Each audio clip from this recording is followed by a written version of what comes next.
People say every crime scene tells a story. The trick is figuring out who's lying, who's hiding, and who's desperate enough to make the truth disappear. That night, the call came just past midnight. Claire was already at my office, finishing a pot of bitter coffee that tasted like rust. Dispatch told me a car had been found abandoned near the old steel bridge on Route 7. The owner?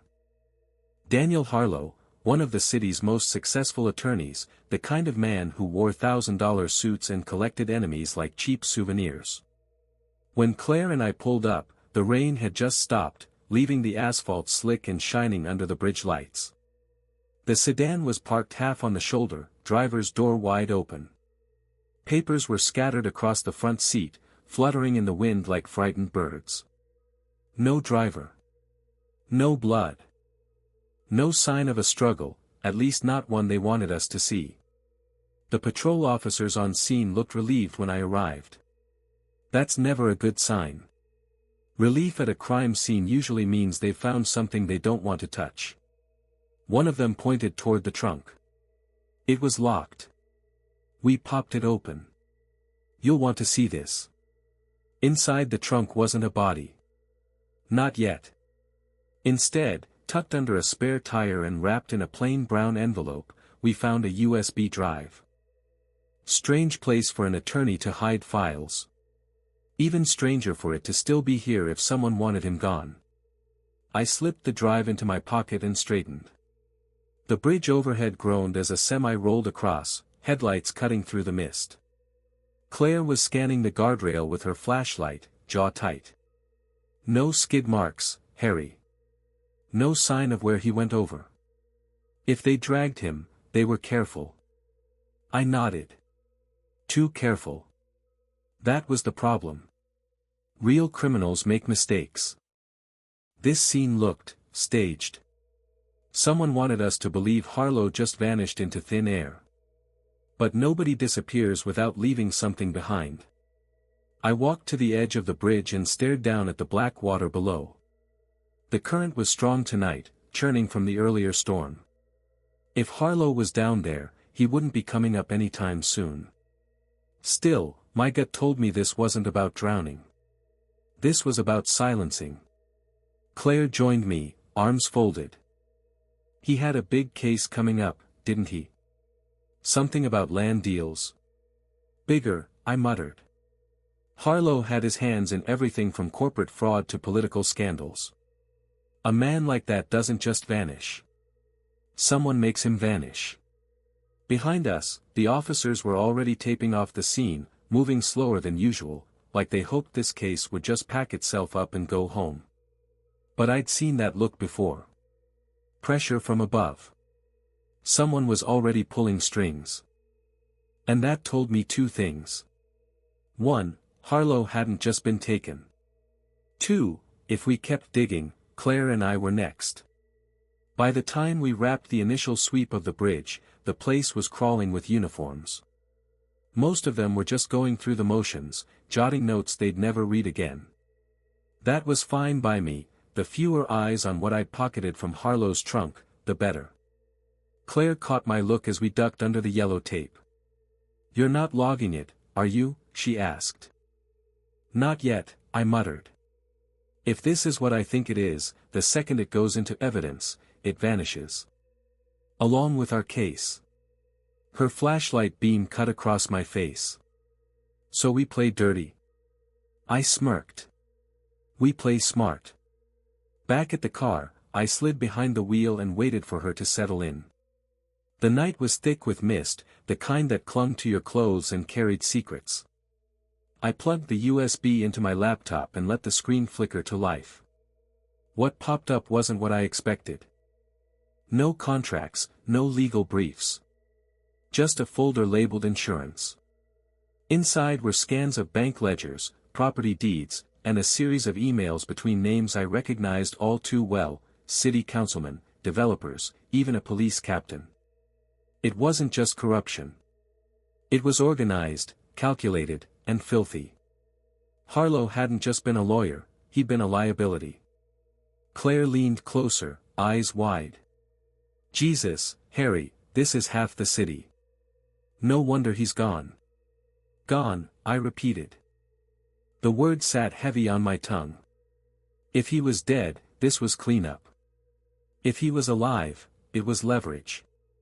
We were still scrolling through the files when a set of headlights swept across our windshield, flooding the car. My hand instinctively went to my holster. The sedan slowed, paused, then rolled past us and disappeared into the fog. Just another traveler? Maybe. But I didn't like coincidences, not at 1 in the morning on a deserted road. Claire sat back.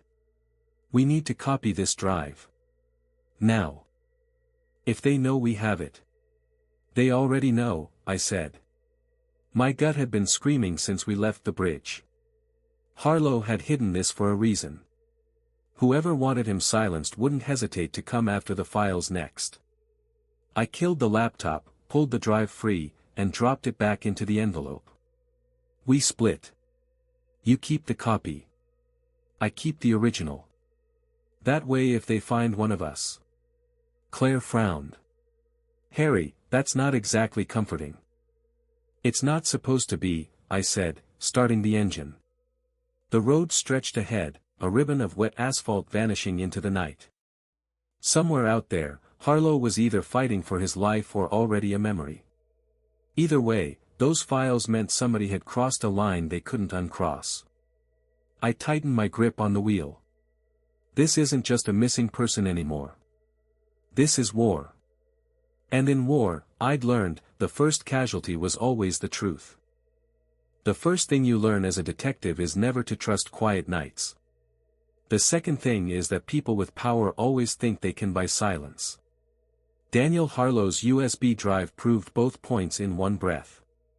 By dawn, Claire and I were holed up in my office, blinds drawn, coffee reheated twice. The city was waking up outside, but for us, the night hadn't ended. I'd gone through half the files before my eyes blurred.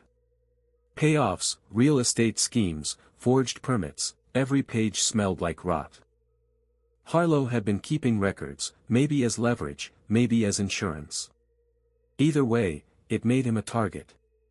Claire leaned over the desk, tapping a line of text on the screen. Look at this, Harry.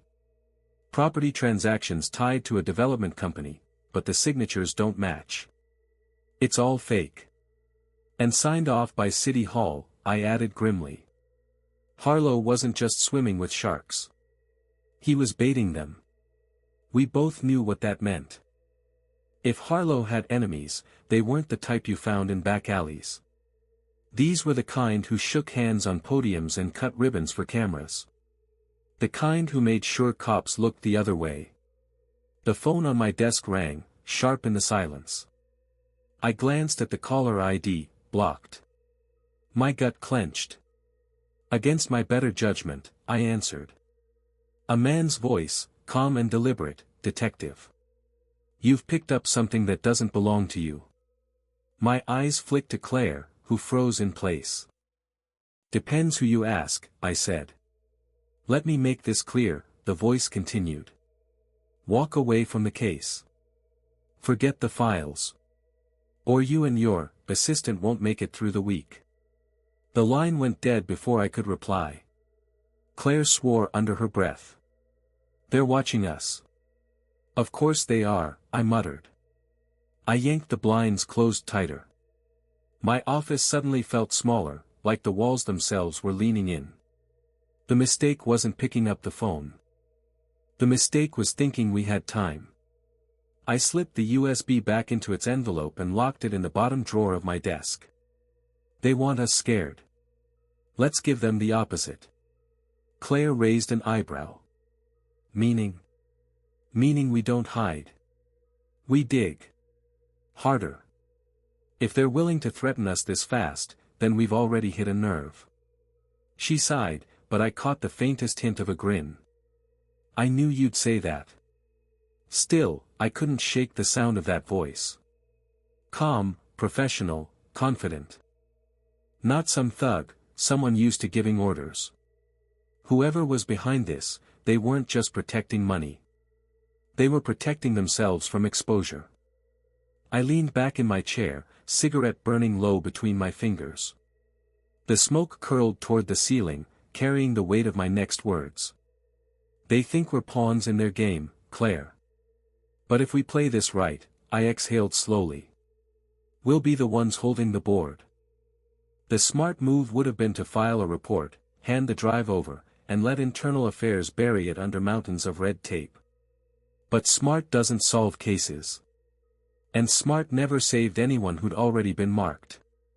Claire and I decided to start where the trail looked weakest, the development company in those forged deeds. A place called Northwood Properties, clean offices downtown, a shiny logo, and a history of swallowing up smaller businesses like a snake eating eggs.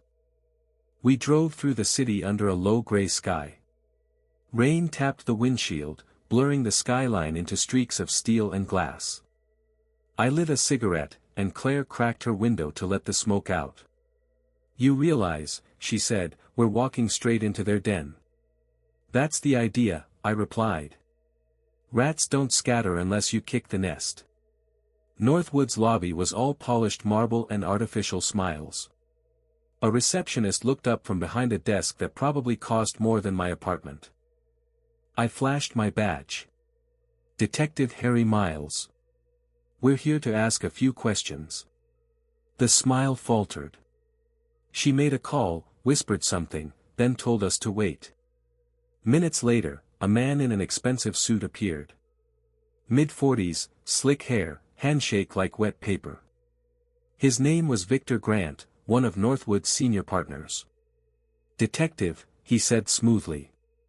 We're always happy to cooperate with law enforcement. What can I help you with? I slid a photocopy of one of the deeds across the glass table in his office. Recognize the signature? Grant glanced at it, then leaned back in his leather chair. Looks like a clerical mistake. These things happen. Claire spoke up, her voice sharp. Funny how mistakes always seem to benefit your company. Grant's jaw tightened, just a fraction. He recovered quickly, standing. If you're accusing us of fraud, I'd suggest you bring more than paperwork. His tone was polite. His eyes weren't. We left without handcuffs, without answers, but with confirmation of something better, nerves. Grant was hiding something, and he knew we knew it. As we stepped back out into the drizzle, Claire muttered, that was a waste of time. Not a waste, I said. Did you see his hand? The twitch when you brought up fraud. That's not the reaction of an innocent man. We reached my car just as another vehicle pulled up across the street. A black SUV, windows tinted darker than legal. It didn't move as we climbed in, didn't move as I started the engine. It just sat there, humming like a predator biding its time. Claire noticed too. Think they'll follow? I smirked, pulling into traffic. I'm counting on it. The city blurred by, rain streaking the windshield, but I could feel their eyes on us. The game had officially changed. We weren't chasing shadows anymore, the shadows were chasing us. It was past midnight when I finally parked outside my apartment. My gut told me I wouldn't sleep anyway, so I brewed coffee instead of reaching for the bed. Claire sat at my kitchen table, papers spread everywhere. She'd refused to go home. That was Claire, stubborn enough to chase ghosts until dawn. On the table lay copies of the deeds, the ledger notes, and the USB files. We were piecing together a puzzle that someone had gone to great lengths to bury. Each time we aligned two pieces, another half-dozen questions emerged. Claire rubbed her eyes. Harry, this isn't just property fraud. These companies are shells. They move money through them like water through a sieve. Offshore accounts, fake contracts, dummy buyers. Northwood Properties is just the storefront. Behind it, someone bigger. I lit another cigarette, the smoke curling up against the dim light. And our missing attorney? She tapped the file. If the timeline is right, he found the discrepancies and started pulling threads. Then he vanished. There it was, the bridge between a financial crime and a human one. Before I could reply, headlights washed across my window. A car idled outside, engine humming low. I froze. The neighborhood was quiet at this hour, nobody lingered unless they had a reason. Claire looked at me, her hand inching toward her holster. I killed the lamp. The glow of the cigarette ember was the only light left. Together, we moved silently to the window. A dark sedan sat across the street. Same make, same model as the one we'd seen at the riverbank on the first night.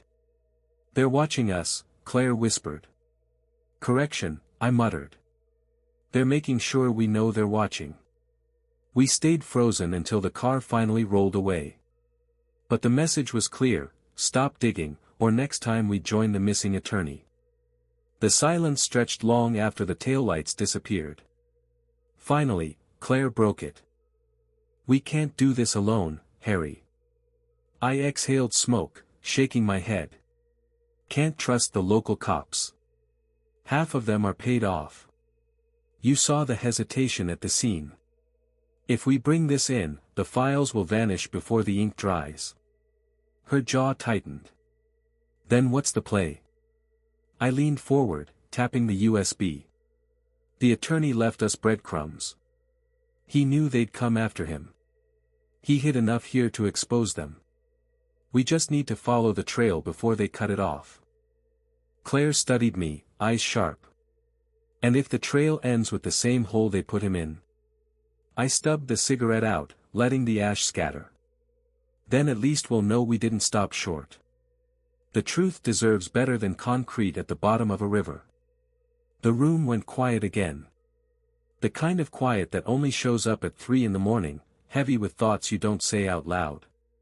Somewhere out there, the missing attorney was either dead or wishing he was.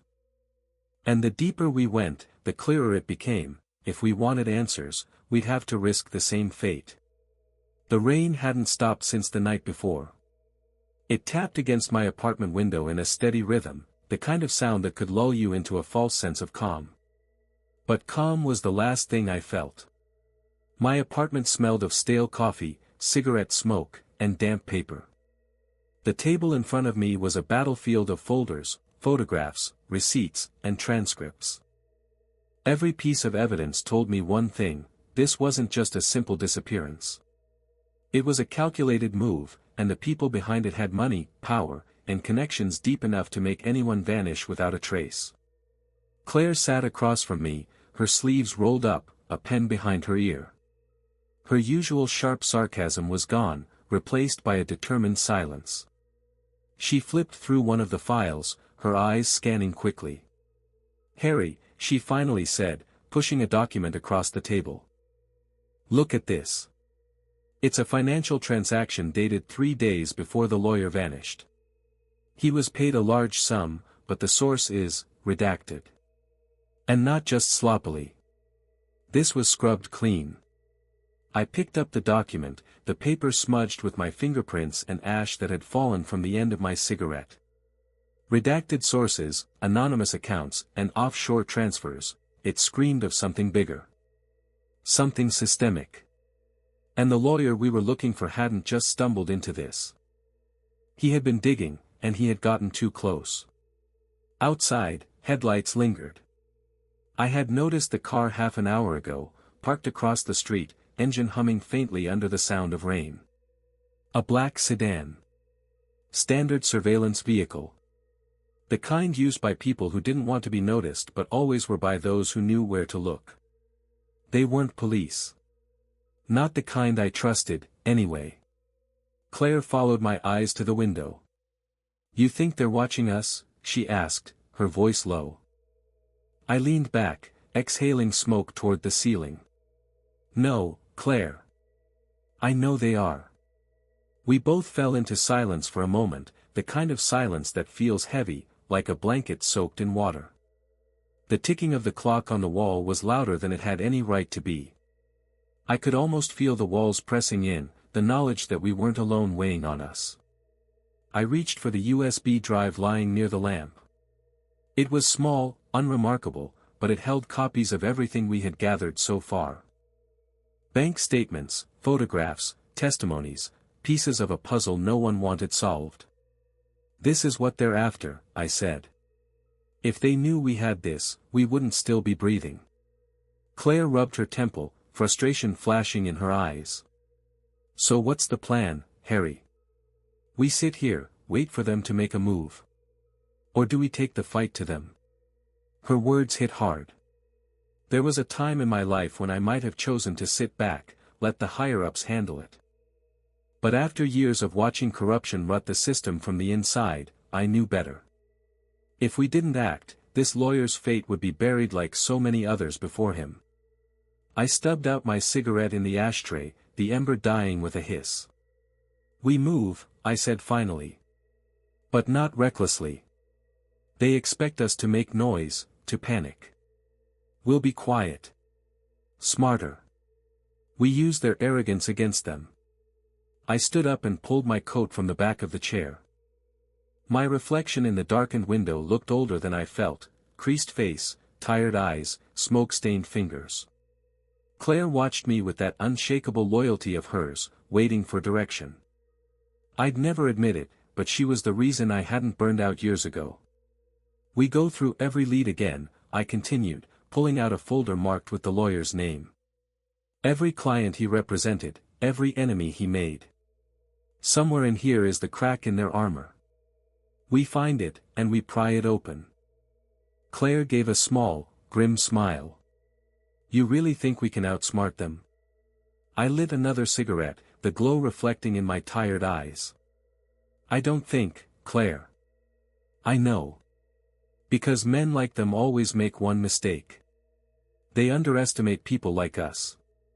As I spoke, a sudden sound cut through the night, the crunch of footsteps outside, faint but unmistakable. Both of us froze. I put a finger to my lips, signaling silence. The car engine that had been idling went quiet. The hunter's patience was running thin. I glanced at the USB again and slipped it into my coat pocket. If they came for us tonight, they wouldn't leave empty-handed, but they sure as hell weren't getting what they wanted. Claire whispered, barely audible, Harry, what do we do if they come in? I looked at her, my jaw tightening, every nerve on edge. Then we remind them who they're dealing with. The rain hammered harder against the glass as the street outside went dead silent. And in that silence, I knew, the game had officially begun.